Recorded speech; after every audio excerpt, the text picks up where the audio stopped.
Hello folks, and welcome to another brand new video by me, Tactical Mac 7 on YouTube. I'm Mac Tactics. I'm touching base with an old formation I haven't hit for a while. It is the 4-3-3-2. I love this formation. I think it plays really well. I am not doing this as a 100 depth one. I'm doing this as kind of like just a normal tactic. So we're not looking to glitch that, just because I think this tactic plays really well without needing that kind of glitch. This is how I'm setting up in game, and it's great. It sets up full chem straight off the bat, which is brilliant. I made a few tweaks to try and solidify it at the back and to allow that kind of similar rotational movement we've seen in some of the older formations and older tactics have done. So yeah, it's really good. This is how we'll rock it. The players you want to keep an eye on: Mbappe's movement, Saka's movement, and Bellingham's movement. Those are the players you really want to keep an eye on. And yes, we have the phenomenal upgrade to Gomez. He went up, I think, from 95 to 96. And yet doesn't get that increase. Brilliant, yeah. Klaus, we're giving him another chance before we get Cafu. Saka, he's up to 98, which is really nice. Yeah. Gabriel won't get any more upgrades, so he's on the line to be replaced. We'll see how it goes. Yeah, let's get into some gameplay, and I'll let you see how it plays, and I'll try and talk you through what I was doing. Let's get into that. So, gameplay part of this video. Wonderful video. 4-3-3-2. Why is it so good? Centre mids. That's it. Centre mids are brilliant in this formation. We don't need to change formations, so we're straight from the start. This is a short one. I've only put this one in because well, I had it, so I thought I might as well put it in. So you see here, I'm like, what is this guy doing? He's I don't know if he's selecting the wrong players or if he's, yeah, whatever. And then so I kind of just faff about, and then when I'm happy that he's actually playing, I go. We get a nice wee ball here to Mbappe. Now, you can see how narrow. So we're at the 2-minute 30 mark, so we know that and we haven't had to change formation, so our team's started right. So we can see here we've got Puskas there. We've got Mbappe here. We've got Bellingham, Saka pushed up here. We've got Fernandez here. We've got Cruz here. Not sure where Bellingham is. Should have been in was that Bellingham? Yeah, I can't remember. But so we've got lots of players already in the box. We've got our left wing super narrow, and we've created space because he's in the pocket of space between the centre back and the full back, which I constantly talk to you guys about. And then we can take the shot. Boom. First goal. On his left foot as well. That's I'm surprised about. So this guy starts off again. We can see straight away, if I pause it here, because the ball's going to go out. It's a nice way to show you. 4, 4, and then you can just see the 2 there. Yeah, we're in a 4-4-2, and that's what we want. This is how we want the formation to set up when we don't have the ball, because it's the best defensive formation we can get from this kind of setup. Not from a 5-4-1, no. 5-4-1 has a better defensive setup. So he puts the ball out. Klaus takes a throw in. We take it quickly. We're making sure we're not moving towards him with the ball. We're always moving into space. Lovely wee clip over to Puskas. We try a wee cheeky chip, but he gets the netty back. We win the ball again. Saka dropping back into that space. It's a poor pass from me. But that's what we want Saka doing. We want Saka dropping back into that space because he's just such a good all-round player now. Bellingham to Saka again. See how narrow he's come.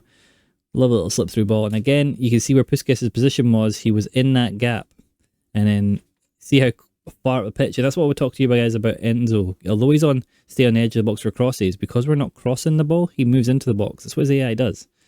That's why I keep saying to you guys, the stay on the edge of the box and get into the box for crosses is only relevant when you're going down the wings. So we're into the second game. He was a nice team. This guy was a bit better player, actually. Straight away starting off, just letting our players get in position. We're watching who he's closing us down with and how he's closing us down. So he's not using teammate contain here, and I'm thinking that. I'm like, oh, great, this is going to be good. It's going to give me a little bit more space. Show you the kind of position the team gets in for crosses. You see how far up the pitch Bellingham went. I wanted to show you that for the crosses. So see Cruz here. Like, look where Toni Kroos is. This is the deep line playmaker drop. Like, it used to be drop between defenders when you were defending, but but now it's a deep line playmaker when you've got the ball. So he drops right in between the two centre backs. So he's got loads of space. Loads of space. It's always important that we see that. Enzo, Saka, I see how narrow he's come. Again, Bellingham's pushed beyond him. And that's why, with the players we have in the teams now, you can kind of get away with this sort of movement of players because we've got so many well-rounded players. Theo's always going to beat Zanetti in a foot race. Lose the ball there because he's been a little bit too passive. There again, it's a poor pass from me. I would have liked Saka to make a wee bit more of a run. Again, another poor pass from me, but close it down well, read the space well. Moving away from him with Bellingham. See how narrow Mbappe is in that kind of striker position. Lovely through ball there, and then I should have reversed that to Puskas, who's making a better run. That was my mistake. Here, lovely pressure. All we're doing is we're putting pressure on him. Puskas gets all the way through. We open the scoring. Wasn't exactly a difficult finish for him, so it was nice. There again, we're just putting lots of pressure on. I'm finding that at the moment, putting pressure on players is a really good way of winning the ball back high up the park, and that's why 100 depth has become so predominant. But you can see on 60 depth, all we're missing is the automatic offside. You see how high my team still is up the park. And you don't necessarily need the 100 depth. You see how high we are. There's Kroos again, well within the final third, winning the ball back. It allows us to continue to attack. And we're just probing. There you go, Kroos again. And that CDM, so important in your team. Pushes took the ball lovely, and that's the first touch thing which you need on strikers now. So again, you can see we're in our 4-4-2 shape. And we're just closing spaces, doubling up on tackling, making sure that we've got teammate contain on the go. There, I should have ball rolled or something rather than running a straight line. Missed that ball there. I was a bit worried here, but Theo comes across well. To defend, that's the inverted runs. Sorry, inverted runs normally helps with that. Enzo, lovely ball to Puskas there, who again has taken up that. I don't know what happens there. Look at that. Let's just appreciate this for a moment, right? This ball here is lovely. Now our striker once again has taken up a position between the fullback and the centre back in that wee narrow pocket. Bellingham has made a crossover run. Enzo is making another crossover run, and that's what we like from our centre mids. I've always talked about this with the 4-3-3-2. Those crossover runs. Look at the space Bellingham's in. All we have to do is, like, I could have taken a touch and passed it in, but I choose to be first time over the top. Here, all he's got to do is smash it. What do? Mess it up. I mess it up. Yes. Animations and me. So, he's attacking down the side with Elise. He's come down the right hand side most of the time. A lot of people do that. Again, I'm happy with Theo going to beat anyone in a kind of foot race there. Zanetti's really high up the park, so he wins it back. We get back with Theo again. Mbappe, nice wee space. We get super lucky there. And I can just drive with Fernandez, get the ball to Mbappe. I wanted this game to go on a little bit longer, so I was happy to recycle it. But then when I get this opportunity here, I just have to hit that with Bellingham. Just have to. And that does it. So that's the formation, that's the tactics. It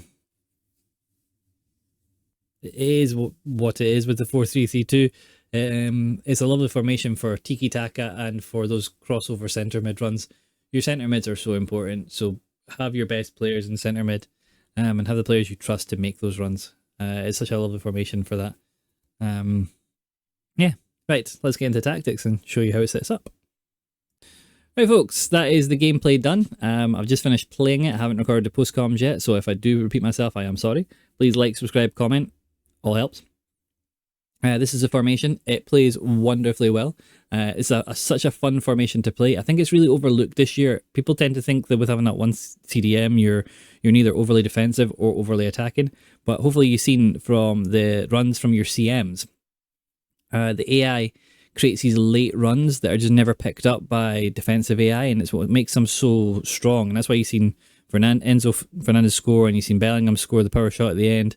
You've seen Saka drop back a little bit into a pocket of space, and Mbappe stay quite high and wide.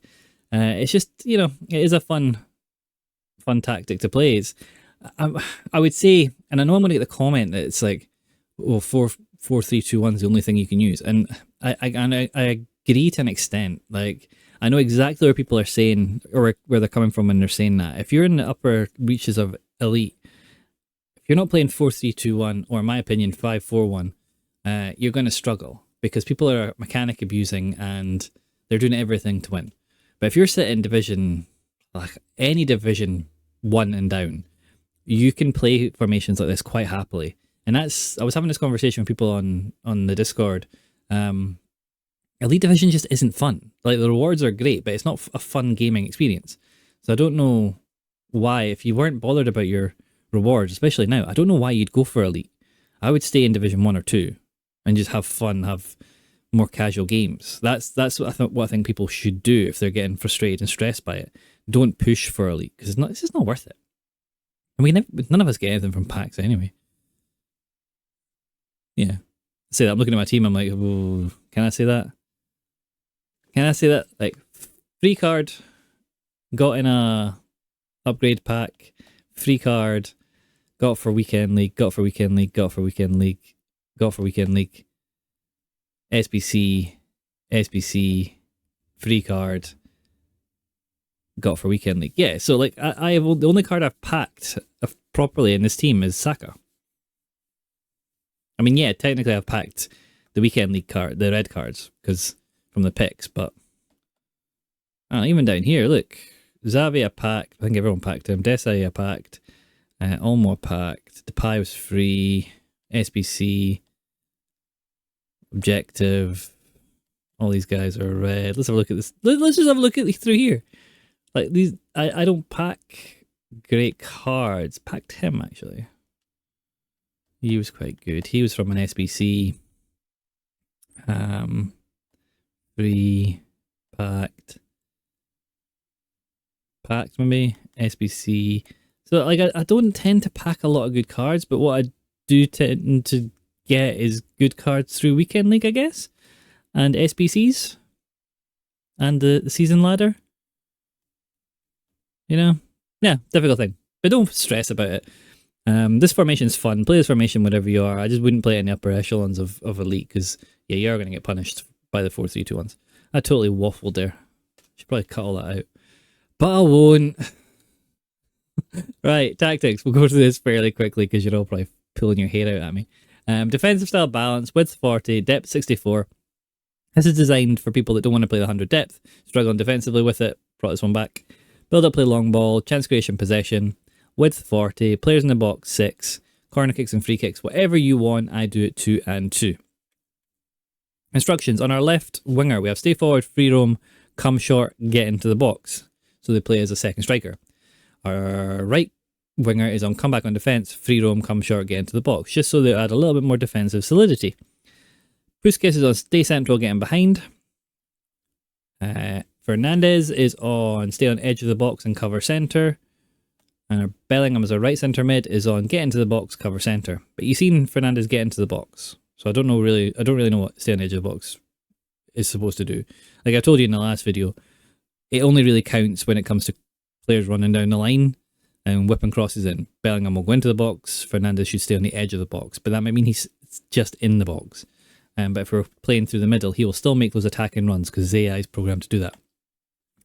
Toni Kroos is on cut, pass and lane, stay back while attacking, cover centre, and deep line playmaker. Deep line playmaker was important, you've seen that in the gameplay. Theo's on stay back while attacking and overlap, and Klaus on balance and overlap. We went with overlap just so it made Saka move more in the pitch, because we've got the come short runs on him. Our centre backs we haven't touched. I've got a plan for that going forward. You might see something different eventually. Peter Cech is on come for crosses and sweeper keeper, and that is our, and that's, you do that wherever you want. So like, subscribe, comment, help the algorithm out. Thank you guys for a wonderful community. Thank you guys for making this such a success this year. the last 6-7 months we've been doing it. Brilliant. Right, remember, only play this game while it's fun. If it stops being fun, play something else. There's plenty of good games out there. And I'll see you guys in the next video. Bye.